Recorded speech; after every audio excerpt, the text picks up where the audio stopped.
namujua neza cyane n'umukenyezi sa Rosito Eliya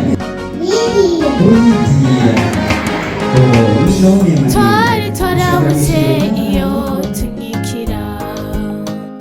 abakuze baraduhinda hagigenda mwabana mwe bakaturaba igitsure hagigenda mwabana mwe ariko Yesu avyitegereje ababwira ati nimureke abana bato baze aho ndi kuko ubwami bwo mw'ijuru ari ubw'abameze batyo twari twarabuze iyo tunyikira abakuze baraduhinda hagigenda mwabana mwe bakaturaba igitsure hagigenda mwabana mwe ariko Yesu avyitegereje ababwira ati nimureke abana bato baze aho ndi kuko ubwami bwo mw'ijuru ari ubw'abameze batyo Yesu warakoze kuba waremeye natwebwe abana ko tuzahuri ukadutuma mu bandi kubwaryo jambo watuvugira n'ubu turiko turagukorera Yesu warakoze kuba waremeye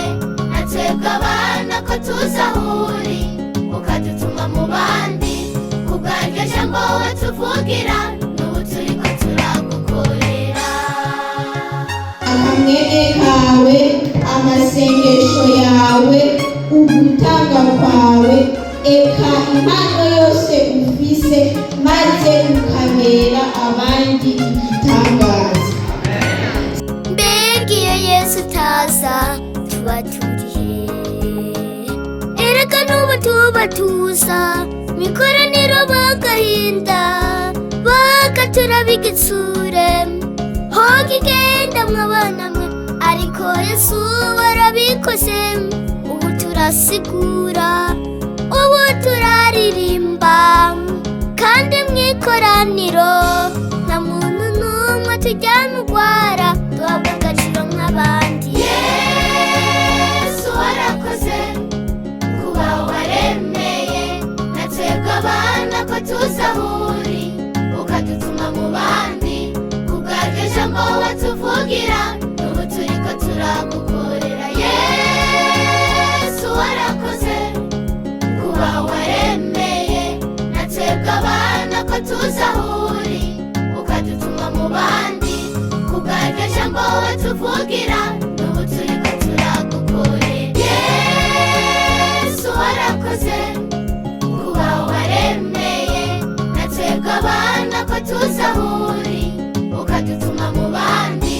kubwaryo jambo watuvugira n'ubu turiko turagukorera Yesu warakoze kuba waremeye natwebwe abana ko tuzahuri ukadutuma mu bandi